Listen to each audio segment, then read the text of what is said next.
ప్రభువైన యేసుక్రీస్తు నుండి కృపయు సమాధానము కలుగును గాక. ఆమేన్. దయచేసి కూర్చోండి. ప్రియ దేవుని సంఘమా, ప్రియులారా, మన యొక్క ప్రాముఖ్యమైన సమయముగా ఎఫ్ఫానియా తర్వాతి రెండవ ఆదివారంలోకి నడిపించిన దేవాది దేవుడు ఎఫ్ఫానియా అనగా అన్యజనులకు దేవుని ప్రత్యక్షత, దేవుని మహాకృప చేత మన కొరకు మానవుడిగా జన్మించిన యేసుక్రీస్తు వారు మరి మన కొరకు ఆయన చేసిన గొప్ప త్యాగ వ్యక్తిగా మరి ఆయన పరిపూర్ణ మానవుడిగా లోకాన్ని తెరదించి మన కొరకు ఆయన సేవా పరిచయంలో ముందుకు సాగుతూ ఎంతో మంది అన్యజనులను దేవుని మార్గంలోకి నడిపిస్తూ ఉన్న గొప్ప సమయమే ఈ ఎఫ్ఫానియా తర్వాతి రెండవ ఆదివారం. మరి 3 లేఖన భాగాల ద్వారా ద్వితీయోపదేశకాండము 18వ అధ్యాయము 15 నుంచి 19 వచనాల్లో ప్రవక్త నీలాంటి ప్రవక్త ఒక ప్రవక్తను నేను పుట్టించదను అని మరి దేవాది దేవుడు సెలవించిన గొప్ప ప్రవక్త ఎవరనగా యేసుక్రీస్తు వారి. మరి ద్వితీయోపదేశకాండంలో కూడా యేసుక్రీస్తు వారిని జన్మింపచేస్తానని మరి వాగ్దానం చేసిన ఆ మాట ఈరోజు మోషే ద్వారా, మోషేకి చెబుతున్న మాటల ద్వారా మనకు తెలియజేస్తున్నారు. ఎందుకంటే ఆ చెప్పిన సందర్భము మోషే తర్వాత యెహోషువను నేను ఏర్పాటు చేసుకుంటానని చెప్పిన సందర్భం. కానీ అక్కడ దేవుని వాక్యము ఎంత గొప్పదో ఈరోజు మనం గుర్తు చేసుకుంటే మరి యెహోషువ మరి ఇలాంటి ప్రవక్త కాదు అనేది మనం గుర్తు చేసుకోవాలి. మరి నా మాటలు ఇదిగో ప్రవక్తగా నేను జన్మించబోయే ఆ ప్రవక్తను నేను ఉంచుతాను అంటే మరి దేవుని మాటలు ఆ దేవుడి కుమారుడిగా వచ్చిన యేసుక్రీస్తు వారు అనేది మనం గుర్తు చేసుకోవాల్సిన సందర్భం. కాబట్టి ఈరోజు ద్వితీయోపదేశకాండంలో ఆ ప్రవక్త మాట వింటే మనమందరం కూడా బ్రతుకుతామనే మాట మనకు సెలవిస్తున్న గొప్ప మాట. మరి ప్రతి పాఠ్య భాగంలో అపోస్తలుడైన పౌలు ద్వారా మరి రోజు మనం చదువుతున్న లేఖన భాగాలలో 5వ అధ్యాయము 21 నుంచి 33 వచనాల్లో మరి వివాహము సమయాల్లో మనం చదువుకుంటుంటాం కదా. వివాహము జరుగుతున్న సమయంలో ఈ మాటలు గుర్తు చేసుకుంటుంటాం. ఇది అపోస్తలుడైన పౌలు మరి ఏ విధంగా స్త్రీ గురించి చెబుతూ మరి స్త్రీ ఎలా ఉండాలి, పురుషులకు లోపడాలి అనే మాట గుర్తు చేసుకున్నప్పుడు మరి రోజు ఆ బంధమే మా యేసుక్రీస్తు వారికి సంఘానికి ఉన్న ఆ ప్రేమ బంధాన్ని గుర్తు చేసుకున్న సందర్భం. అంటే భార్యాభర్తల బంధం కానీ యేసుక్రీస్తు వారు మనతో ఉన్న బంధం కానీ అది ఎంత గొప్ప బంధమో ఈరోజు మనకు నిరూపిస్తూ చెప్పండి. ఆ గొప్ప బంధం ఈరోజు భార్యాభర్తలుగా ఎలాంటి స్థితిలో ఈరోజు లోకం ఉన్నదో మరొకసారి గుర్తు చేసుకోవాల్సిన సందర్భం. ప్రేమరా, కాబట్టి ఈరోజు ఈ వాక్యము మరి స్త్రీ పురుషులుగా అనగా భార్యాభర్తలు చెబుతున్నా కానీ మా యేసుక్రీస్తు వారి సంఘముతో ఎలాగా ఆ ప్రేమతో బంధముగా ఉన్నాడో అలాంటి బంధం కలిగిన విధానాన్ని ఈరోజు మనకు తెలియజేస్తూ అపోస్తలుడైన పౌలు ఎఫెసీ సంఘానికి గుర్తు చేసే గొప్ప సందర్భం. అలాగనే సువార్త పాఠ్య భాగంలో మన లూకా సువార్తల ద్వారా 19వ అధ్యాయము 1 నుంచి 10 వచనాలు చాలా మంది కూడా సండే స్కూల్ మొదలుకొని వచ్చే గొప్ప వాక్యం ఇది. మరి ఎందుకు ఈరోజు ఈ మాట గుర్తు చేసిందనగా ఒక పాపిగా ఉన్న చిక్కయ్య మరి యథార్థమైన జీవితాన్ని గడిపి ఆ యథార్థతతో రక్షణ భాగ్యాన్ని పొందుతున్న ఆ గొప్ప సందర్భం. ప్రియారా, అంటే ఈ 3 లేఖన భాగాలు క్రోడీకరించి మరి దేవుని మాటకు విని లోబడి క్రియల ద్వారా మరి దేవుని మార్గంలో నడిచే ప్రతి ఒక్కరు కూడా రక్షించబడతారు అని చెప్పి గొప్ప సందర్భం ఈరోజు లేఖన భాగాలు. అందుకని 3 లేఖన భాగాలు క్రోడీకరించి చక్కని అంశాలను దేవుడు మనకు గుర్తు చేస్తున్నాడు. ఏమిటనగా యథార్థమైన జీవితంతోనే రక్షణ, యథార్థమైన జీవితంతోనే రక్షణ. చూడండి, యథార్థత అనే మాటకి ఎంత విలువ ఉందో ఈ ఎఫ్ఆర్ఎల్ తర్వాత 2వ ఆదివారంలో మనం గుర్తు చేస్తున్నాడంటే, మరి లోకం ఈరోజు యథార్థంగా జీవిస్తుందా? మరి యథార్థమైన జీవితము నిన్ను ఎలాగా రక్షిస్తుందో ఈ 3 లేఖన భాగాల ద్వారా మనం సాగిస్తున్న గొప్ప సందర్భం. మూలవాక్యంగా మనం చూస్తే లూకా సువార్త 19వ అధ్యాయము 9వ వచనాన్ని ఈరోజు మనం చదువుకుందాం. అందుకు యేసు ఇతడును అబ్రహాము కుమారుడే, ఎందుకనగా నేడు ఈ ఇంటికి రక్షణ వచ్చి ఉన్నది. ప్రియ దేవుడా, నీ ఇంటికి నీ గృహానికి రక్షణ రావాలంటే యజమానుడైన వాడు ఆమె ఎలాగా దేవుల్లో మారు మనసు పొందేవాడిగా ఉండాల్సిన బాధ్యతను కూడా మా గుర్తు చేసే గొప్ప లేఖన భాగం. కాబట్టి ఏంటంటే ఈరోజు ఇతడు కూడా అబ్రహాము కుమారుడే, ఎందుకనగా నేడు ఈ ఇంటికి రక్షణ వచ్చినది. మరి విశ్వాసులకు తండ్రిగా పిలువబడే అబ్రహాము విషయం ఈరోజు మనం గుర్తు చేస్తున్నాడంటే, మా అబ్రహాము ఎంతగా దేవుని చేత కొనియాడబడిన వాడు ఉన్నాడు.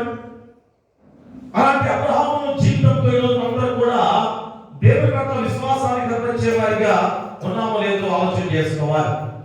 అందుకని గత వారంలో మన ఎలాంటి బంధాన్ని మనం గుర్తు చేశారు, తల్లిదండ్రులుగా బిడ్డలుగా మరి ఎలాగా వారికి ఉన్న బంధాన్ని గురించి మనం గుర్తు చేసే సందర్భం కదా.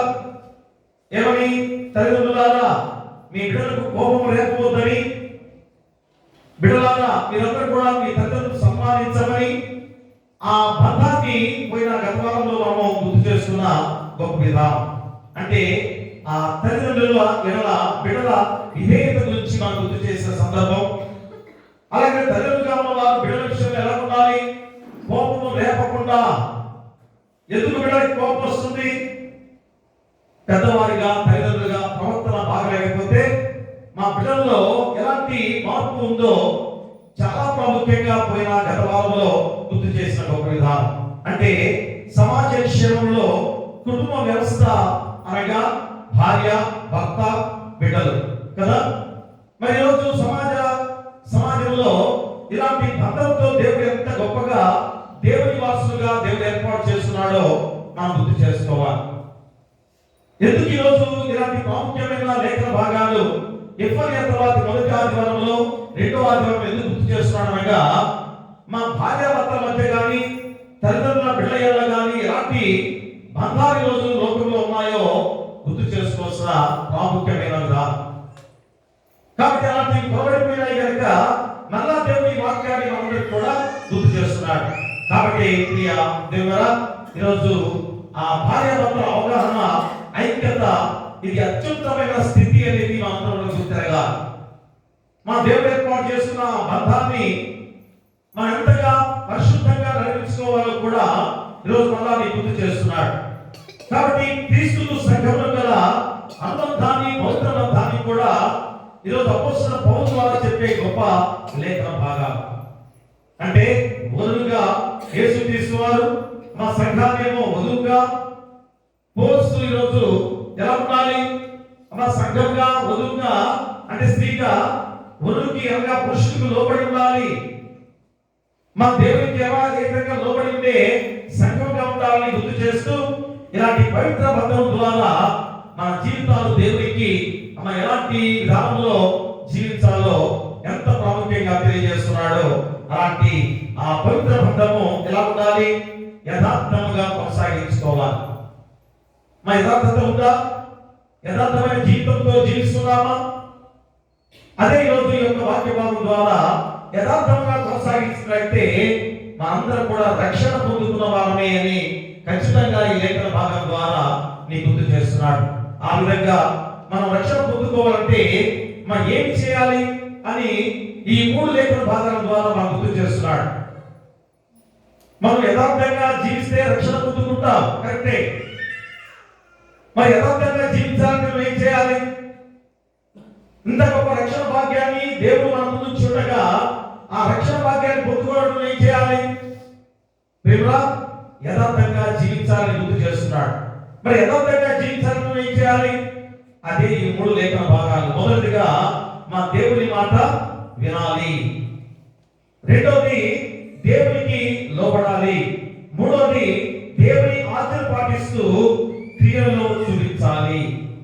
ఈ 3 లేఖన భాగాల ద్వారా మా యథార్థమైన జీవితంతోనే రక్షణ. యథార్థత లోపించింది లోకంలో. మా యథార్థత లేకుండా ఉన్నారు కనుకనే మా ఎలాంటి పరిస్థితుల్లో ఈరోజు లోకము ఉన్నదో మనందరం కూడా గుర్తెరగా. కాబట్టి ఈరోజు నువ్వు యథార్థమైన జీవితాన్ని గడిపాలంటే, మా యథార్థమైన జీవితం గడిపితే రక్షణ పొందుకోవాలంటే ఏం చేయాలి? మొట్టమొదటిగా దేవుని మాట వినాలి. చూడండి, ద్వితీయోపదేశకాండంలో 18వ అధ్యాయము 16వ వచనాన్ని మనం చదువుకున్నట్లయితే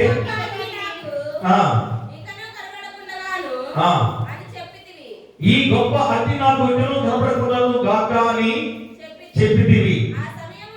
ఆ సమయమున నీ దేవుడైన యెహోవాను నీవు అడిగిన వాటన్నిటి చొప్పున నీ దేవుడైన యెహోవా నీ మధ్యలో నా వంటి ప్రవక్తను నీ సహోదరులలో నీ కొరకు పుట్టించును.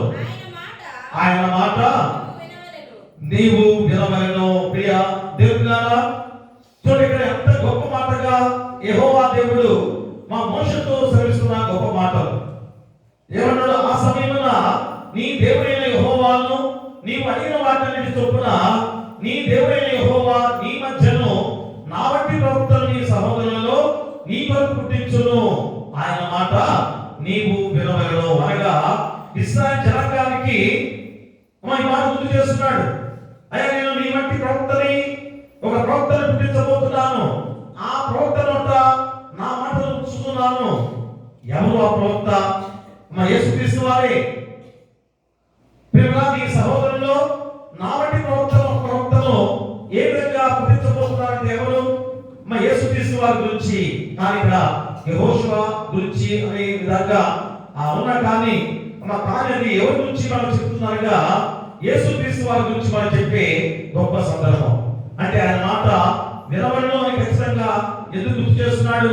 ఆ ఇశ్రాయేలు జనాంగము దేవుని మాట వినని వారిగా జీవించారు. దేవుని మాట వినకుండా జీవిస్తున్నారు కనుక నా మాట ఖచ్చితంగా మీరు వినాలి. అందుకనే మీ మధ్యలో ఒక ప్రవక్త నేను పుట్టించబోతున్నాను కనుక ఆ ప్రవక్త నా మాటలు ఉంచుతున్నాను అని యెహోవా దేవుని ద్వారా సెలవించిన మాట కనుక అంటే ఆ ప్రవక్త సేవకుని మాట వినాలి అనేది ఎందుకు గుర్తు చేస్తున్నాడు? ఈరోజు మనం గుర్తు చేసుకోవాలి. చూడగా 18వ వచనంలో కూడా ఏం చెప్తున్నాడు? చూడగా వారి సహోదరుల నుండి నీ వంటి ప్రవక్తను వారి కొరకు పుట్టించాను. అతని నోట నా మాటలను ఉంచుదును. నేను అతనికి ఆజ్ఞాపించున్నది యావత్తును అతను వారితో చెప్పును. ప్రియమురా, చూడండి, వారి సహోదరుల నుండి నీ వంటి ప్రవక్తను వారి కొరకు పుట్టించను. అతని నోట నా మాటలు ఉంచుదును. నేను అతనికి ఆజ్ఞాపించున్నది యావత్తును అతను వారితో చెప్పను. అంటే యెహోవా దేవుడు చెప్పిన ప్రతి మాట కూడా మరి ఆ ప్రవక్తగా ఉండే యేసుక్రీస్తు వారు ఏ విధంగా శ్రమించేవాడిగా ఉండబోతున్నాడో ఖచ్చితంగా ఈరోజు గుర్తు చేస్తున్న సందర్భం. కాబట్టి ప్రవక్త గాని, సేవకులు గాని, మా బోధకులు గాని, పాస్టర్ గారు గాని మరి బోధించేటప్పుడు చెప్పే మాటలు మావి కాదు, మా మాటలు కాదు, సొంత మాటలు కొంతమంది చెబుతుంటారు. కరెక్టే, వారి ప్రాభావ్యాన్ని పెంచుకోవడానికి, వారి ప్రభావాన్ని పెంచుకోవడానికి మా చాలా మంది కూడా ఈరోజు సొంత మాటలుగా చెప్పేవారు లేకుండా పోలేదు. ప్రియ దేవుడా, అలాంటి మా సొంత మాటలు కొద్ది రోజులు పనిచేస్తాయి. అసలైన స్వచ్ఛమైన మాటలు దేవుని మాటలుగా చెప్పే ప్రతి మాట కూడా నిలుస్తుంది అనే అంటానికి ఉదాహరణగా మన లోతు సంఘమే. దయచేసి ఎవరికి వద్దు, ఏ విధంగా మీరు బాధపడతారు పాస్ గారంటే వారి లోక సంఘాల నుంచి బాగా చెప్తున్నాను అనుకుంటారు. ఎందుకంటే చాలా మంది ఇతర డినామినేషన్స్ ఎక్కువగా ప్రాబల్యాన్ని పెంచుకుంటూ పోతున్నారు కనుక ఖచ్చితంగా ఈ మాట చెప్పాల్సిన అవసరత నాపై ఉంది. ఎందుకంటే మా మాటలు ఎప్పుడు కూడా సొంత మాటలు చెప్పడానికి వీల్లేదు. ఈ వాక్యము ఖచ్చితంగా ఈ 3 లేఖన భాగాలు జనరల్ సిరీస్ లో 2 లేఖన భాగాలు వస్తుంటాయి కదా. మరి ఇవన్నీ కూడా మీరు చదువుకునే వాక్యమే. మరి సొంత మాటలు కానీ మాకు వ్యక్తిగతంగా చెప్తున్న విధానం కానీ దీనిలో రావడానికి వీలు లేదు కదా. వెంటనే నేను చెప్పే వాక్యాన్ని మీకు తెలుస్తుంది. అది ఫాదర్స్ కూడా అలాగే మరి సొంతగా చెప్పడానికి కూడా ఏమాత్రం కూడా ఒక కుటుంబంలో ఉండేది. ఇప్పుడు వారు కూడా లేదు. పోపులుగా ఉన్నప్పుడు బయట ఎవరికి కూడా తెలియదు కదా.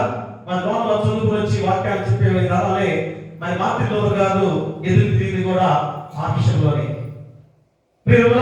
కాబట్టి ఈరోజు మా బోధకులు కానీ పాస్టర్ గారు కానీ మరి సేవకులు కానీ ప్రతి ఒక్కరు ఎవరు కూడా చెప్పినా ఆ దేవుని మాటలే చెప్పేవారుగా ఉంటారు కానీ మన సొంత మాటలు ఏ మాత్రం కూడా అవి దేవుని మాటలు కాదు అనేది మనం గుర్తు చేస్తూ, మరి ఖచ్చితంగా వారు చెప్పే మాటలు దేవుని మాటలు కనుక ఆ మాటలు వినే వారిగా ఉన్నట్లయితే మా ప్రతి ఒక్కరు కూడా రక్షించబడతారు అని ఈరోజు ఖచ్చితమైన మాటలుగా మీకు గుర్తు చేస్తున్న సందర్భం.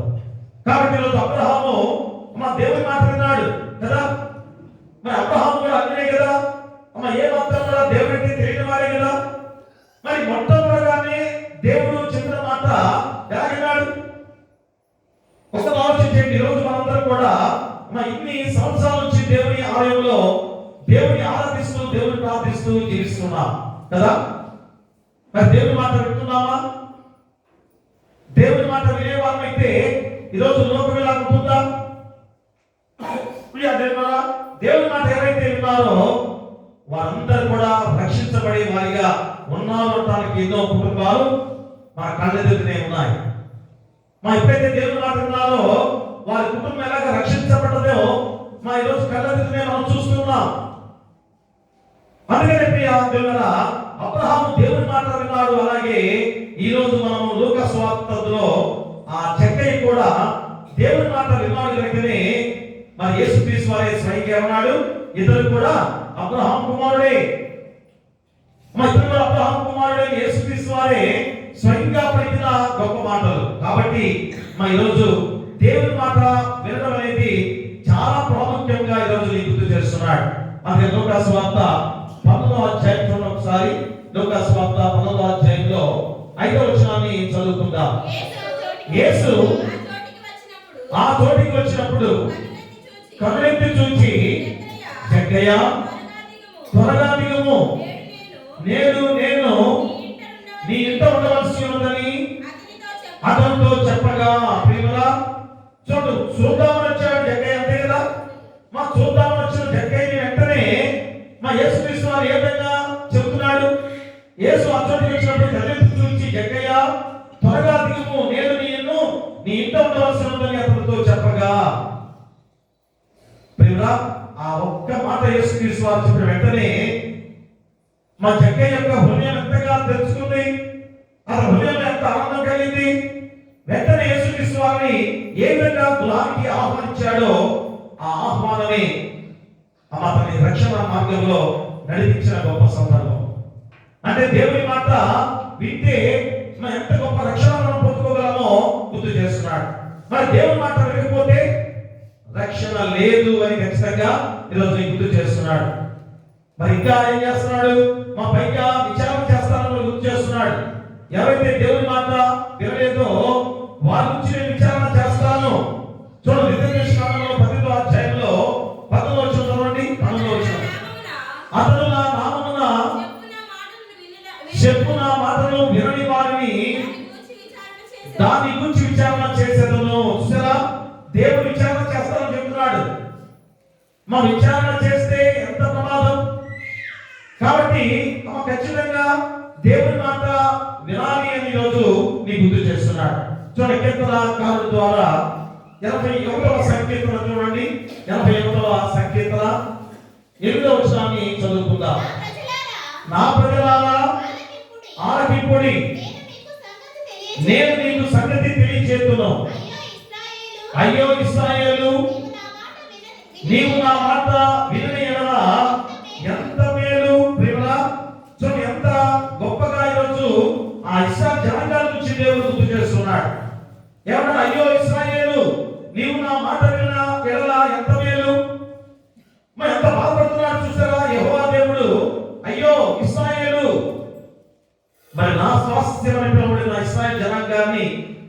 మన దేవుడు ఎంత బాధతో అయ్యో ఇశ్రాయేలు నా మాట వినా ఎంత మేలు అని గుర్తు చేస్తున్నాడంటే దేవుని మాట వినని ప్రజలుగా జీవించారు. ఈరోజు మనం కూడా ఎలాంటి స్థితిలో ఉన్నాం? దేవుని మాట వింటున్నామా? ఇక్కడ అపోస్తలుల కార్యాలలో కూడా ఒకసారి అపోస్తలుల కార్యాల గ్రంథం కూడా ఒకసారి మనం చూస్తే 3వ అధ్యాయము అపోస్తలుల కార్యాల 3వ అధ్యాయంలో 22, 23 వచనాలని మనం చదువుకుందాం. మోషే ఇట్లనెను, ప్రభువైన దేవుడు నా వంటి ఒక ప్రవక్తను నీ సహోదరుల నుండి నీ కొరకు పుట్టించును. ఆయన మీతో ఏమి చెప్పినను అన్ని విషయంలో మీరు ఆయన మాట వినవలెను. ఆ ప్రవక్త మాట విననివాడు ప్రజలలో ఉండకుండా సర్వనాశనమగునను. చూశారు కదా ఎంత కఠినంగా మరి గుర్తు చేస్తున్నాడు. ఎందుకంటే ఆనాడే ఇశ్రాయేలు జనాంగాల నుంచి అయ్యో ఓ ఇశ్రాయేలు నా మాట వినండి అని ఏ విధంగా గుర్తు చేస్తున్నాడు? నీవు నా మాట విన్నా ఎంత మేలు. అందుకని ఈరోజు ఈ అపోస్తలుల కార్యాలలో కూడా ఎంత గొప్పగా చెబుతున్నాడు అదే మాట. ఇప్పుడు ద్వితీయోపదేశకాండంలో చెప్పబడిన ఆ లేఖన భాగము ఏ విధంగా నెరవేర్చబడిన సందర్భంలో మరి ఆ మాట కనుక వినకపోతే ఏమైతామో కూడా ఈరోజు గుర్తు చేస్తున్నాడు.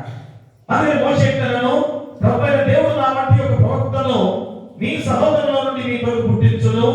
ఆయన మీతో ఏమి చెప్పినను అన్ని విషయంలో మీరు ఆయన మాట వినవలెను. అనగా ఎవరి మాట? ఎవరి మాట వినాలి? యేసుక్రీస్తు వారి యొక్క మాట వినాలి. ప్రియరా 23 వచనం ఏమంటాడు? ఆ ప్రవక్త మాట వినని వాడు ప్రజలలో ఉండకుండా సర్వనాశనమగునను. ఇంత కఠినమైన మాట మా బైబిల్ గ్రంథంలో ఈరోజు మళ్ళా మనం గుర్తు చేస్తున్నాడంటే, కొత్త నిబంధనలో కూడా ఈ మాట గుర్తు చేస్తున్నాడంటే ఈరోజు కూడా ఎలా ఉన్నాం? మనం దేవుని మాట వినని వారిగా జీవిస్తున్నాం. కాబట్టి ఆయన మాట వినాలి. వినటం వలన ఏమవుతుంది? మా విశ్వాసము కలుగును. ఖచ్చితంగా దేవుని మాట విన్న ప్రతి వారు కూడా దేవునిపై ఎంత విశ్వాసంగా ఉండే స్థితి. చూడండి ద్వితీయోపదేశకాండంలో 4వ అధ్యాయం చూడండి ఒకసారి. ద్వితీయోపదేశకాండము 4వ అధ్యాయంలో 1వ వచనం చూడండి. కాబట్టి ఇశ్రాయేలులారా మీరు బ్రతికి మీ పితరుల దేవుడైన యెహోవా మీకు ఇచ్చుచున్న దేశంలోనికి పోయి స్వాధీనపరుచుకున్నట్లు మీరు అనుసరించవలసిన విధులను కట్టడలను నేను మీకు బోధించుచున్నాను. వినుడి. ప్రేమరా ఆనాడే ఇశ్రాయేలు జనాంగంగా చెప్పబడిన మాటలు ఈరోజు మళ్ళా మనం గుర్తు చేస్తూ చెప్పబడే సందర్భాలు. అలాగే యోబు గ్రంథం చూడండి ఒకసారి. యోబు గ్రంథం 34వ అధ్యాయం చూడండి. 34వ అధ్యాయం 10వ వచనం. ఆ విజ్ఞానం గల మనుషులారా నా మాట ఆలకించుడి. దేవుడు అన్యాయం చేయుట అసంభవం, సర్వశక్తుడు దుష్కార్యము చేయుట అసంభవం. ప్రియరా చూడండి, మనుషులుగా ఈరోజు నిన్ను నన్ను మనందరం కూడా ఏమని పిలుస్తున్నాడు? విజ్ఞానం గల మనుషులారా నా మాట ఆలకించుడి. దేవుడు అన్యాయం చేయుటకు అసంభవం, సర్వశక్తుడు దుష్కార్యం చేయుట అసంభవం. ఎప్పుడు కూడా దేవుడు దుష్కార్యం చేసేవాడు కాదు ప్రియరా. కానీ ఈరోజు అలాంటి దేవుని మాట ఎందుకు వినట్లేదు? సామెతల గ్రంథంలో ఒకసారి సామెతల గ్రంథం 7వ అధ్యాయంలో 24వ వచనం చూడండి. 7వ అధ్యాయం 24వ వచనం. నా కుమారులారా చెవియొగ్గుడి, నా నోటి మాటలను ఆలకింపుడి. ప్రియరా ఎంత గొప్పగా పిలుస్తున్నాడు. విజ్ఞానం గల మనుషులారా నా కుమారులారా. ఎంత బుద్ధగిస్తూ దేవుని ఈరోజు మనకి దేవుని మాట వినండి అని మళ్ళా మనం గుర్తు చేస్తున్న సందర్భం. అలాగే యెషయా గ్రంథంలో కూడా 51వ అధ్యాయం చూడండి. యెషయా గ్రంథం 51వ అధ్యాయంలో 1వ వచనం చూడండి. 1వ వచనం. నీతిని అనుసరించుచు యెహోవాను వెతుకుచున్నట్టు వారులారా నా మాట వినుడి. మీరు ఏ బండ నుండి చెక్కబడితురో దాన్ని ఆలోచించుడి. మీరు ఏ గుట్ట నుండి త్రోవబడితురో దాన్ని ఆలోచించుడి. ప్రియరా చూడండి, నీతిని అనుసరించుచు యెహోవాను వెతుకుచున్నట్టు వారులారా నా మాట వినుడి.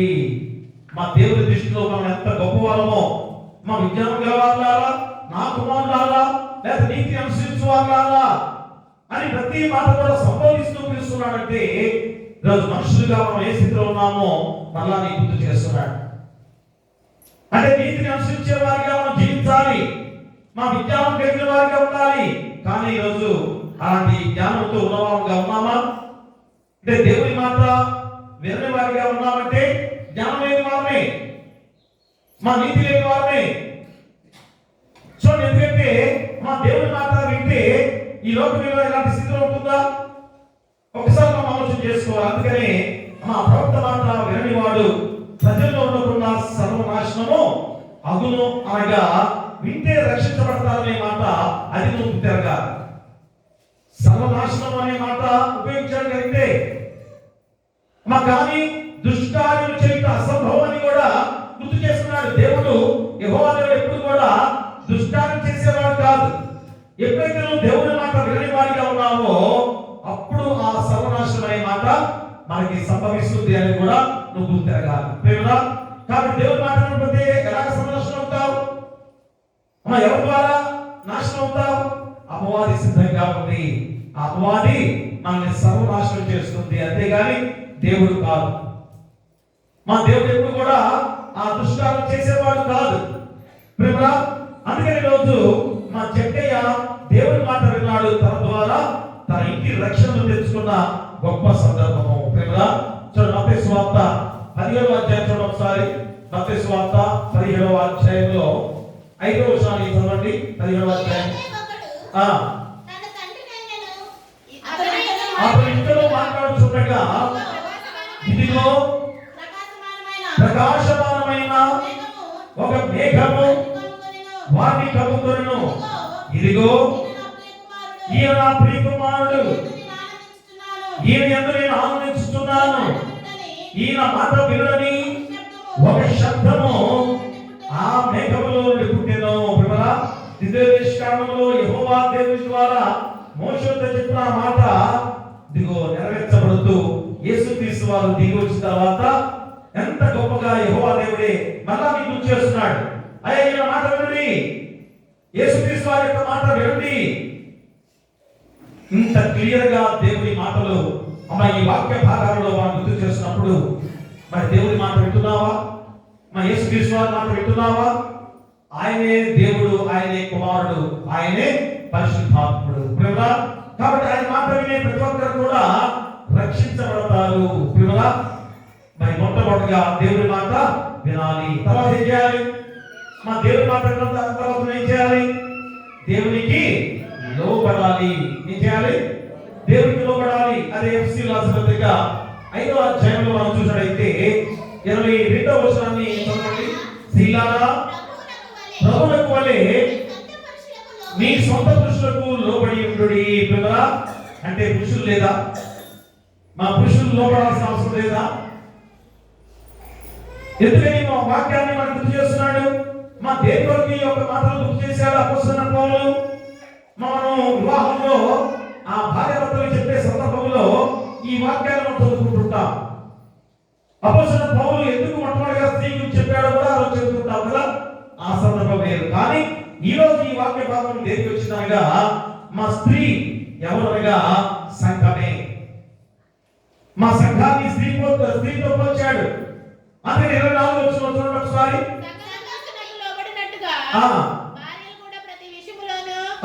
సంఘము క్రీస్తుకు లోబడినట్టుగా భార్యలు కూడా ప్రతి విషయంలోనూ తమ పురుషులకు లోబడవలెను. ప్రేమరా అనగా ఈరోజు సంఘము స్త్రీతో పోల్చబడింది. ప్రేమరా యేసుక్రీస్తు వారేమో వరుడుగా పెళ్లి కుమారుడుగా గుర్తు చేసుకొని మరి పెళ్లి కుమారుడుగా యేసుక్రీస్తు వారు, సంఘమేమో స్త్రీగా, మరి ఇద్దరు కూడా భార్యాభర్తల బంధం ఎలా ఉండాలో మళ్ళా నీకు గుర్తు చేస్తున్నాడు. అంటే యేసుక్రీస్తు వారికి ఎలాగా లోబడే వాడిగా ఉన్నావో అలాగే స్త్రీ కూడా పురుషులకు లోబడాలి.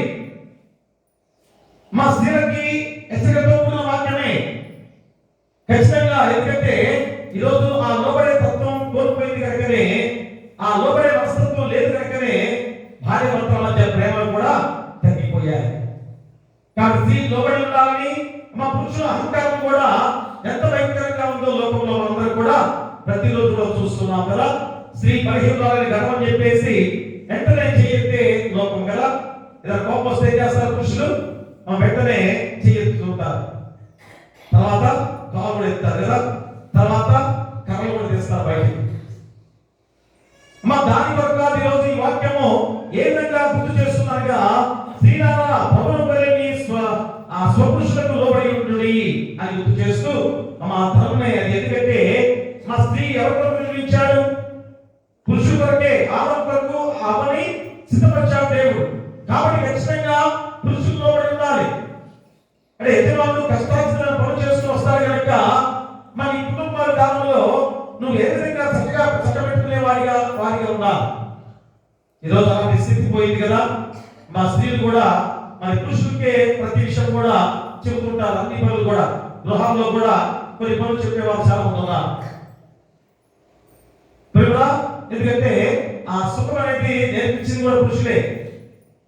ఎందుకంటే ఒకరైతే బట్టలుకునేవారు వారికి వారే కష్టపడి ఎక్కడో చాలా దూరం వెళ్ళి బట్టలు కూడా ఉతుక్కుని గృహానికి వచ్చేవారు. తర్వాత ఇంట్లో చక్కగా ఉతుకుని బోరింగ్లు వేసేవారు కదా, మోటార్లు పెట్టి నీళ్ళు తెస్తే అక్కడ ఉతుక్కునేవారు. తర్వాత ఏమైంది, వాషింగ్ మిషన్లు కూడా వచ్చేసారు. అవసరం లేదు ఇక బట్టలు కూడా చెబుతున్నామా, ఏమండి తీసుకెళ్ళి బట్టలు వాషింగ్ మిషన్ వేసి స్విచ్ చేయని అంటారు కదా. ఎందుకంటే నేను వంట చేస్తున్నాను, మీరు ఆ వాషింగ్ మిషన్ బట్ట వేసుకుని స్విచ్ చేయని అంటారు. ఇంకా తర్వాత కూడా ఏం చెప్తున్నాను, ఆ బట్టలు కూడా ఆదేశేయండి, నేను పని చేస్తున్నాను అని చెప్పేవారు కూడా లేకుండా పోలేదు. ప్రియ దేవుని గారా, కాబట్టి ఈరోజు ఎలాంటి స్థితిగా మారిపోయిన లోకంగా ఉందో ఈ రెండు గొప్ప విషయాలు దేవుడు ఈరోజు అపోస్తలుల పౌలు ద్వారా మనకు గుర్తు చేస్తున్నాడు. అంటే ఎందుకంటే పురుషులకి మా స్త్రీ లోబడి ఉండాలనేది ఖచ్చితమైన నిర్ణయమే. దాని ద్వారా మా కుటుంబం ఎంతగా దీవించబడే విధంగా ఉంటుందో కూడా నీకు తెలియజేస్తున్నాడు. అంటే ఈ భార్యాభర్తల గురించి రాయబడినప్పటికీ వీటిలో గొప్ప మనం ఏమనగా 32వ వచనంలో మనం గుర్తు చేస్తున్నాడు. చూడండి, ఈ మర్మం గొప్పది. అయితే నేను క్రీస్తుని గురించియు సంఘముల గురించియు చెప్పుచున్నాను. అమ్మాయి భార్యాభర్తల గురించి చెప్పే వాక్యమే. కానీ అంతకన్నా గొప్ప విషయం ఏంటనగా ఇక్కడ నేను క్రీస్తుని గురించి సంఘముల గురించి చెప్పుచున్నాను. అంటే క్రీస్తును సంఘములో ఉండాలి, మా యేసుక్రీస్తు వారి మాట వినాలి, విన్న తర్వాత లోబడాలి, అది గుర్తు చేస్తున్నాడు. మరి సంఘం అనగా ఎవరు? మనమే. మా సంఘం అంటే విశ్వాసులుగా మనమే. మరి ఏ విధంగా క్రీస్తు మాట విని ఏ విధంగా లోబడే వారిగా జీవిస్తున్నాం? అంటే ప్రతి విశ్వాసం కూడా మొదట దేవుని మాట వినాలి, మా రెండోదిగా లోబడాలి, అనగా విధేయత కలిగి ఉండాలి. ఖచ్చితంగా విధేయత కలిగి ఉండాలి. చూడండి 95వ సంకీర్తన చూడండి ఒకసారి. 95వ సంకీర్తన 7వ వచనాన్ని మనం చదువుకుందాం. రండి నమస్కారం చేసి సాగిలపడము, మనల్ని సృజించిన యెహోవా సన్నిధిని మోకరించుదాము. నేడు మీరు ఆయన మాట అంగీకరించేలా ఎంత మేలు. మళ్ళా గుర్తు చేస్తున్నాడు, రండి నమస్కారం చేసి సాగిలపడము, మనం సృజించిన యెహోవా సన్నిధిని మోకరించుదాము. నేడు మీరు ఆయన మాట అంగీకరించేలా ఎంత మేలు. మళ్ళా గుర్తు చేస్తున్నాడు, ఈరోజైనా కానీ ఈరోజు ఆ లోబడే తత్వం మనలో ఉంటే, మా విధేయత కనుక మనం చూపించినట్లయితే ఖచ్చితంగా నువ్వు రక్షణ పొందుకున్న వాళ్ళే. అందుకే ఆదికాండంలో ఆ 12వ అధ్యాయం చూద్దాం. ఆదికాండము 12వ అధ్యాయంలో 4వ వచనాన్ని మనం చదువుకుందాం. యెహోవా అతనితో చెప్పిన ప్రకారము అబ్రాము వెళ్ళెను, లోతు అతనితో కూడా వెళ్ళెను. అబ్రాము హారాను నుండి బయలుదేరినప్పుడు 70 ఏండ్ల ఈడు గలవాడు. ఆ 12వ అధ్యాయం మొదటి వచనం చదువుకుంటే ఏమన్నాడు? యెహోవా నీవు లేచి నీ దేశం నుండి, నీ బంధువుల యొద్ద నుండి, నీ తండ్రి ఇంటి నుండి బయలుదేరి నేను నీకు చూపించు దేశంలోకి వెళ్ళము. వెళ్తావా? నిన్ను వెళ్ళమంటారు, వెళ్తావా? ఈ ఊరిని వదిలిపెట్టి నేను చూపించే ఊరికి వెళ్ళంటే వెళ్తావా? నీ ఆస్తి ఐశ్వర్యాన్ని వదిలిపెట్టి వెళ్ళగలవా? కానీ అబ్రహాము వెళ్ళాడు. మా దేవుని మాట విన్నాడు, దేవుని మాటకి విధేయత చూపించిన వాడు కనుక అబ్రహాం విశ్వాసులు తండ్రిగా పిలువబడ్డవాడు. అంటే అబ్రహాం దేవుని మాట విన్నాడు, లోబడిన వాడిగా ఉన్నాడు. అలాగే మా జక్కయ్య కూడా యేసు చెప్పిన మాటకి లోబడ్డాడు. మరి ఏ విధంగా ఈరోజు దిగబడగానే చెట్టు దిగాడు కదా. ఎవరు దిగుతారా? అయ్యా త్వరగా దిగిరా, నేను మీ ఇంటికి రావాల్సి ఉంది అంటే వెంటనే గొప్ప దిగాడంటే దేవుని మాటకి లోబడ్డాడు. దేవుని మాట విన్నాడు, మొట్టమొదటిగా దేవుని మాటకి లోబడ్డాడు. ఈరోజు నువ్వు అలాంటి స్థితిలో ఉన్నావా ప్రియమురా? అందుకే ఈరోజు నేను ఇంట ఉండవలసి ఉన్నది అనగా వెంటనే యేసుక్రీస్తు వారిని మా చేర్చుకున్న హృదయం. ప్రియులారా, అలాంటి గొప్ప విధానమే ఈరోజు లూకాసు వార్త 12వ అధ్యాయంలో 5-6 వచనాల్లో కూడా గుర్తు చేస్తున్నాడు. జక్కయ్య త్వరగా దిగుము, నేను ఇంట ఉండవలసి ఉన్నదని అతనితో చెప్పగా అతను త్వరగా దిగి సంతోషంతో ఆయనను చేర్చుకొనెను. చూసారా ఎంత గొప్ప విధానమో ఈరోజు జక్కయ్య జీవితాన్ని మళ్ళా ఎంతగా మన ప్రతి లేఖన భాగంలో కూడా పాఠ్య భాగంలో కూడా ఎందుకు తెలియజేశాడు. మా జక్కయ్య జీవితం కూడా ఎంత గొప్పగా మార్చబడిందో. మా ఈ నూతన నిబంధనలో, కొత్త నిబంధనలో జక్కయ్య వంటి జీవితంగా ఈరోజు మనం జీవించాల్సిన బాధ్యత మీకు గుర్తు చేస్తున్నాడు. అంటే దేవునికి లోబడే వారే అబ్రహాం కుమారులు కుమార్తెలు. ఖచ్చితంగా ఎవరైతే దేవుని మాట విన్నారో, ఎవరైతే దేవుని మాటకి లోబడ్డారో వారందరూ కూడా మా అబ్రహాము కుమారులు కుమార్తెలే. చూడండి యెషయా గ్రంథంలో 30వ అధ్యాయంలో 1వ వచనం మనం చదువుతున్నట్లయితే, యెహోవా వాక్కు ఇదే, లోబడని పిల్లలకు శ్రమ, పాపములకు పాపము కూర్చుకున్నట్లుగా వారు నన్ను అడగక ఆలోచన చేయుదురు, నా ఆత్మ నీవి పని శ్రద్ధ చేసుకుందురు. ప్రేమరా, యెహోవాకి ఇదే, లోబడని పిల్లలకు శ్రమ. మా ఎంత ఖచ్చితంగా ఈ యొక్క లేఖన భాగం ద్వారా నీకు చెప్పే ప్రతి మాట కూడా మా ఈరోజు నువ్వు గ్రహించుకోవాలి. అంటే దేవుని మాట విన్నవాడు రక్షించబడతాడని, దేవునికి లోబడ్డ ప్రతి ఒక్కరు కూడా రక్షించబడతారని చెప్పబడిన విధానంలో నువ్వు ఈరోజు అలాంటి స్థితిలో ఉన్నావా ప్రియురా? అందుకే ఈరోజు మా విధేయత అనేది ఎంత గొప్పదో, ఆ విధేయత అబ్రహాము కుమారుడుగా మా ఇస్సాకు కూడా విధేయత చూపించిన వాడు కదా. తండ్రి ఏ విధంగా ఆ యొక్క దహన అర్పించడానికి కుమారుడిని తీసుకెళ్తున్నాడు. మా బిడ్డ తెలుసా, తండ్రి ఎక్కడ రమ్మంటే వస్తా ఉన్నాడు కదా బిడ్డ, అలాగే వస్తున్నాడు. దాని మధ్యలో తండ్రి మరి దహనగా అర్పించడానికి గొర్రెపిల్లేది అని అడిగాడు. అంటే ఆ బిడ్డకి ఆ దహనబలి అంటే ఏమిటో, ఏది దహనబలిగా అర్పిస్తారో ఇవన్నీ కూడా తెలిసిన వాడే.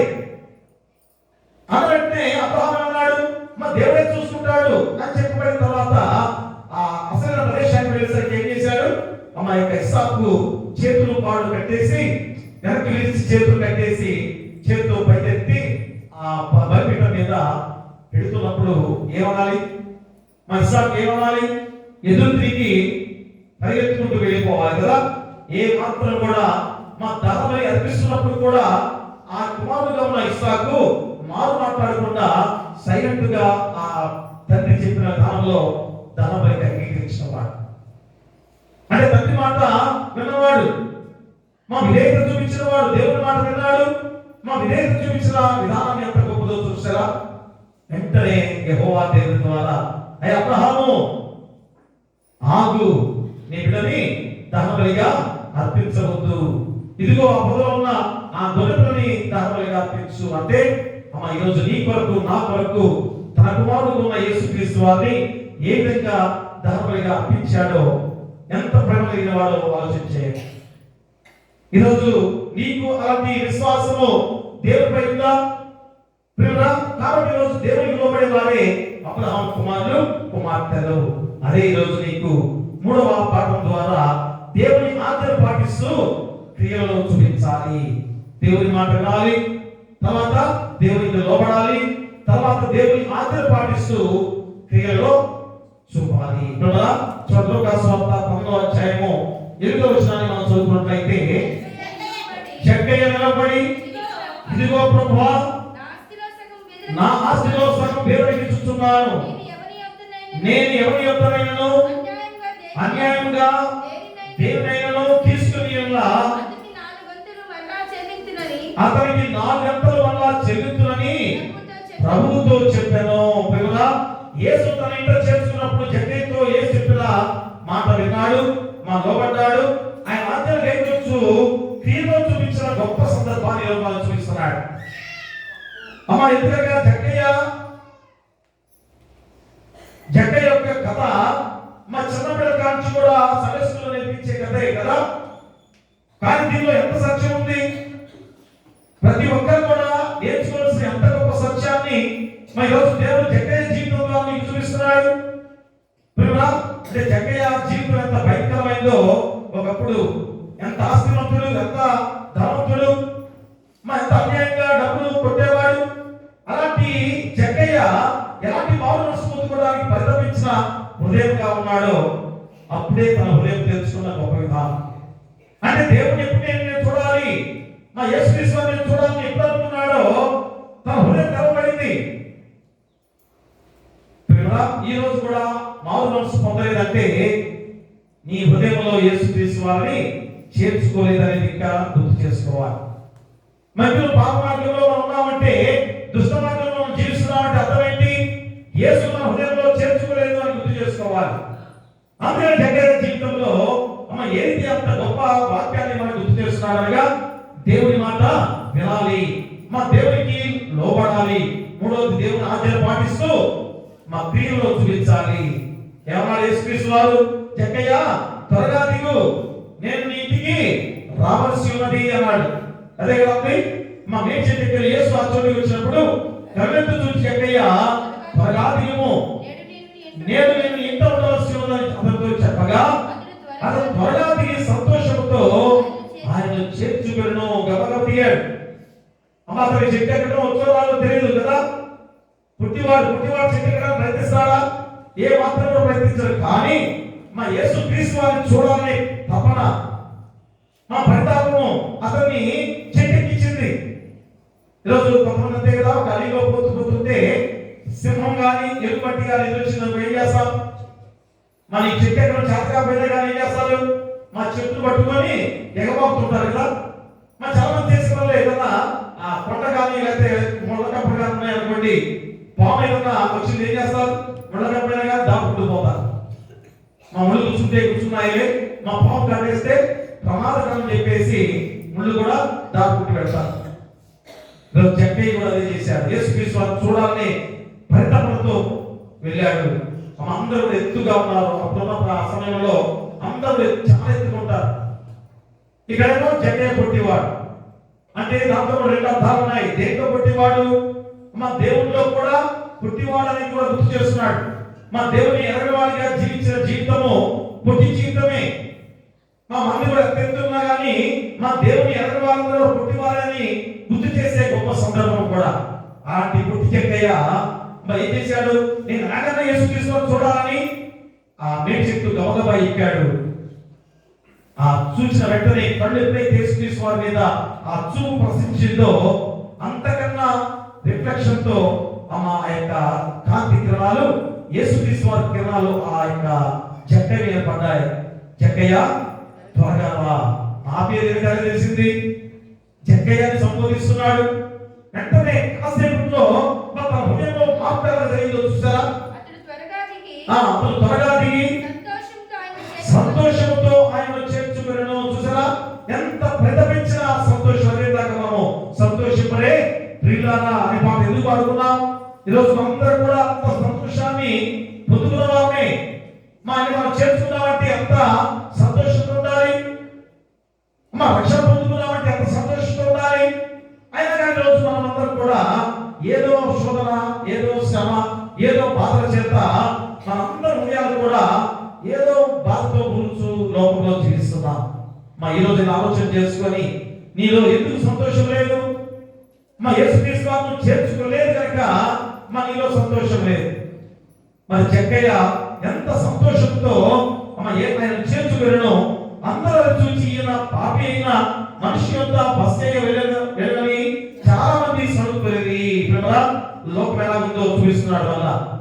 మా దేవుడు ఇంతగా రక్షిస్తుంటే మా నశించిపోయే వారిని వెతికి రక్షించడానికి దేవుడు వస్తే జీవనంలో ఏమంటాడు, ఇతను పాపి కదా, మరి పాపి గృహానికి ఎందుకు వెళ్తున్నాడు?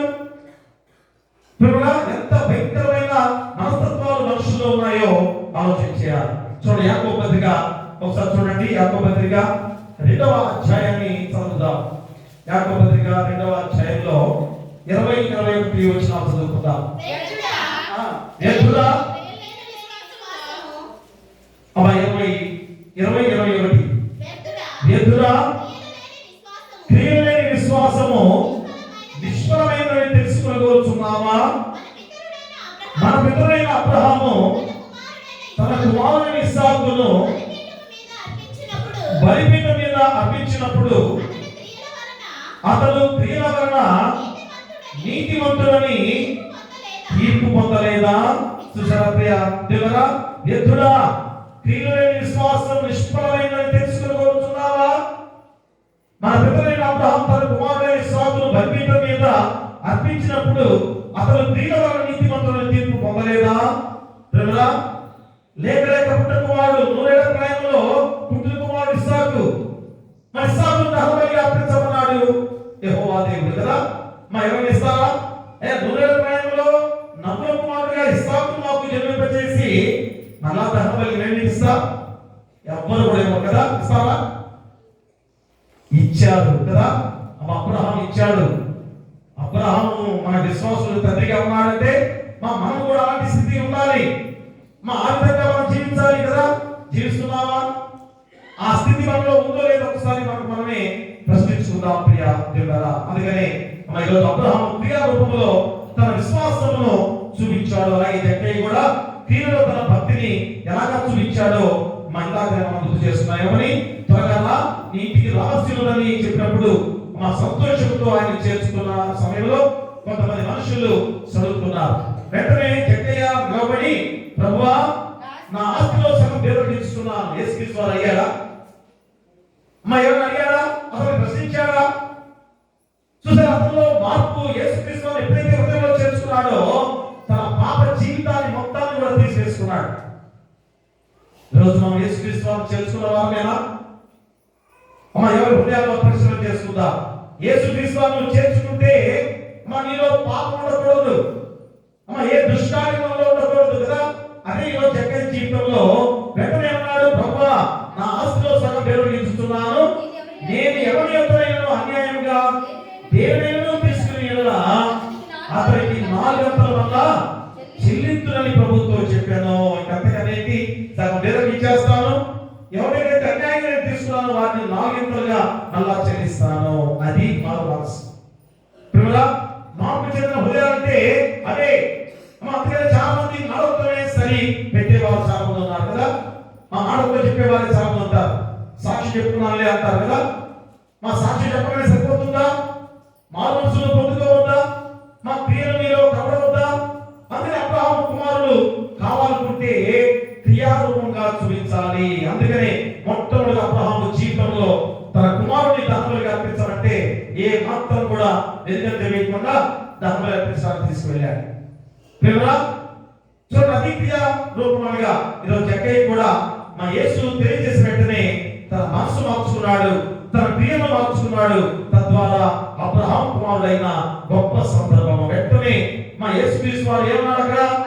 అందుకు యేసు ఇతరులు అబ్రహాము కుమారుడే, ఎందుకనగా నేను ఈ ఇంటికి రక్షణ వచ్చినది. యజమానుడైన వాడు, పురుషుడైన వాడు ఎప్పుడైతే దేవుని చేర్చుకున్న వాడిగా ఉంటే ఏకంగా కుటుంబమే రక్షణ పొందుకుంటుంది. ఎంతమంది పురుషులు యేసు చేర్చుకున్నారు? పురుషులు ఎంతమంది సంఘంలో ఉన్నారు? ఎంతమంది దేవుని ఆలయానికి వస్తున్నారు? ఎంతమంది దేవుల్లో ఉన్నారు? ఎందుకు కుటుంబాల్లో ఎన్ని సమస్యలు, ఎన్ని శోధనలు ఎందుకు వస్తున్నాయి? ఒకసారి ఆలోచన చేస్తున్నారా? ఎందుకు భయంకరమైన క్రియలు గృహాల్లో వస్తున్నాయో గుర్తుపెట్టుకున్నారా? ఈరోజు అబ్రహాము ఏకంగా తన ఇంటినే రక్షించుకున్న యజమానుడిగా ఉన్న గొప్ప వ్యక్తి ప్రియరా. కాబట్టి ఈరోజు మన జీవితాల్లో కూడా ఏ రీతిగా మనం జీవిస్తున్నాం ఆలోచన చేసుకొని ఈ రోజైనా నీ మారు మనసు జీవితాన్ని కలిగిన జీవితాన్ని గుర్తు చేసుకోవాలి. మా చెక్కయ్య దీని గురించి యేసు తెలియజేసిన వెంటనే తన మనసు మార్చుకున్నాడు, తన క్రియలు మార్చుకున్నాడు, తద్వారా అబ్రహాం కుమారుడు అయ్యాడు. ఖచ్చితంగా ఆ మార్గాన్ని అనుసరిస్తూ నడిచిన వాడు ఉన్నాడు. కాబట్టి 81వ సంకీర్తనాకారుల ద్వారా చూడండి, 81:11 చూడండి. అయ్యో నా ప్రజలు నా మాట వినని యెడల, ఇశ్రాయేలు నా మార్గమును అనుసరించి యెడల ఎంత మేలు. అలాగే ద్వితీయోపదేశకాండం చదవసారి, ద్వితీయోపదేశకాండంలో 30వ అధ్యాయము 16వ వచనం. నీవు బ్రతికి విస్తరించినట్లుగా నీ దేవుడైన యెహోవాను ప్రేమించి ఆయన మార్గములను నడుచుకుని ఆయన ఆజ్ఞలను కట్టడలను విధులను ఆచరించుమని నేడు నేను నీకు ఆజ్ఞాపించుచున్నాను.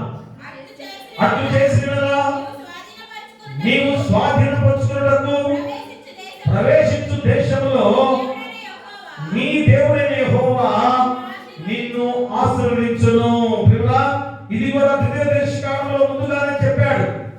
ఎవరైతే అబ్రహాం కుమారుడుగా పిలువబడ్డాడో, ఎవరైతే రక్షణ మార్గంలో నడిచారో, ఎవరైతే యేసుక్రీస్తు వారి మాట విని లోబడి క్రియారూపంలో చేసిన వాడిగా ఉన్నాడో, వారందరూ కూడా నువ్వు స్వాధీనపరచుకున్నటకు ప్రవేశించు దేశంలో నీ దేవుడైన యెహోవా నిన్ను ఆశీర్వదించును. అంటే పరలోక రాజ్యాన్ని గురించి మా ముందుగానే ద్వితీయోపదేశకాండంలో చెబుతున్నాడు. మా పరలోక రాజ్యాన్ని గురించి చెబుతున్నాడు ఇక్కడ. మరి దానిలో ప్రవేశించి ఆ గొప్ప విధానం ద్వారా యెహోవాను ఆశ్రయిస్తానని గుర్తు చేస్తున్నాడు. కాబట్టి ఏం చేయాలి? మనం బ్రతికి విస్తరించినట్లుగా నీ దేవుడైన యెహోవాను ప్రేమించి ఆయన మార్గములను నడుచుకుని ఆయన ఆజ్ఞలను కట్టడలను విధులను ఆచరించుమని నేడు నేను నీకు ఆజ్ఞాపించుచున్నాను. అది ప్రియ దేవుడా. ఇంకా చివరిగా యాకోబు పత్రిక 1వ అధ్యాయం మనం చూసినట్లయితే, యాకోబు పత్రిక 1వ అధ్యాయం 25వ వచనాన్ని మనం చదువుకుందాం. అయితే స్వాతంత్ర్యమునిచ్చు సంపూర్ణమైన నియమంలో పేరు చూచి నిలకడగా ఉండు వాడెవడో వాడు విని మంచువాడు కాక క్రియలు చేయువాడై ఉండి తన క్రియలో ధన్యుడగును. ఈ మాట అంతా కూడా మీ హృదయంలో భద్రపరచుకోండి, ఎందుకంటే చాలా ప్రాముఖ్యమైన. అయితే స్వాతంత్ర్యము నిచ్చు సంపూర్ణమైన నియమంలో పేరు చూచి నిలకడగా ఉండు వాడెవడో వాడు విని మంచువాడు కాక క్రియలు చేయువాడై ఉండి తన క్రియలో ధన్యుడగును. ఎప్పుడైతే క్రియారూపంలో చేసే ప్రతి వాడు కూడా మా యేసుక్రీస్తు ద్వారా స్వాతంత్రం వచ్చింది. నేను అపవాది బంధకం నుంచి తొలగించబడ్డాం, మనం స్వతంత్రులుగా జీవిస్తున్నాం ఈరోజు. కాబట్టి స్వతంత్రంగా జీవించే వాళ్ళందరూ కూడా నువ్వు ఆ క్రియలో ధన్యులు కావాలి, మా క్రియలో ధన్యులు కావాలి అని ఈరోజు గుర్తు చేస్తున్నాడు. చివరికి జక్కయ్య ఎంత గొప్ప స్థితి పొందుకున్నాడో మనం గుర్తు చేసుకుంటున్నావా? ఎంత గొప్ప స్థితి పొందుకున్నాడు. ఇతను కూడా అబ్రహాం కుమారుడే. మరి ఆ ఇంటికి ఈరోజు రక్షణ వచ్చినది. నీ ఇంటికి కూడా రక్షణ వచ్చినది ఆల్రెడీ కదా. రక్షణ వచ్చిన తర్వాత కూడా మనం ఏ స్థితిలో జీవిస్తున్నాం? అందుకని ఈరోజు దేవుడు కదా మనందరూ కూడా ఏం చేయాలి? యథార్థమైన జీవితంతోనే రక్షణని గుర్తు చేస్తున్నాడు. మన యథార్థమైన జీవితాన్ని జక్కయ్య జీవించాడు కదా. వెంటనే ఒప్పుకున్నాడు, నేను అన్యాయంగా ఎవరైతే తీసుకున్నానో 4 రెట్లు వారికి తిరిగి ఇచ్చేస్తాను, సగం నెలకు ఇచ్చేస్తాను చెప్పుకున్నాడు. యథార్థమైన జీవితం. ఈరోజు నీవు కూడా ఆ యథార్థమైన జీవితంతోనే రక్షణ నీకు కలుగుతుందని గుర్తు చేస్తున్నాడు. అలాంటి రక్షణ పొందుకోవాలంటే ఏం చేయాలి? దేవుని మాట వినాలి, తర్వాత దేవునికి లోపడాలి, తర్వాత దేవుని ఆజ్ఞను పాటిస్తూ క్రియారూపంలో చూపించాలి. ఈ 3 మాటల ద్వారా దేవుని మార్గంలో రక్షణ పొందుతున్న అందరూ కూడా ఆ మోక్ష మార్గానికి చేరుకోబోతున్నాం. అట్టి కృప ద్వారా మనందరం కూడా దేవుని రాజ్యానికి వారసులు కావాలని కోరుతూ మీకు మీ కుటుంబాలకు సదాకాలం తోడైనను గాక. ఆమేన్. సమస్త జ్ఞానం ఇచ్చిన దేవుని సమాధానము యేసుక్రీస్తు వలన మీ హృదయములకు మీ తలపులకు కావలయును గాక. ఆమేన్. దేవా యందు శుద్ధ హృదయము కలుగచేయుము.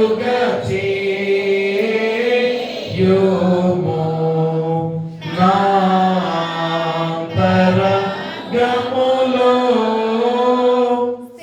స్థిరమైన మనసును ధనముగా పుట్టించుము. నీ సన్నిధానములో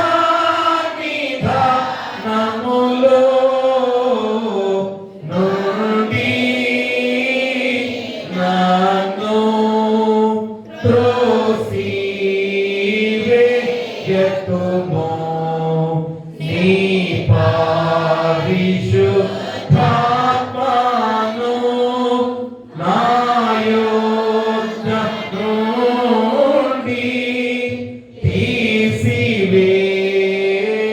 తీసివేయుము. నీ రక్షణనంగా నాకు మరలా పుట్టించుము. సన్మతిగల మనసు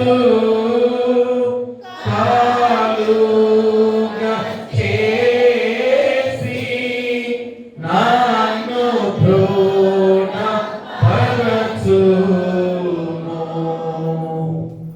దయచేసి కూర్చోండి.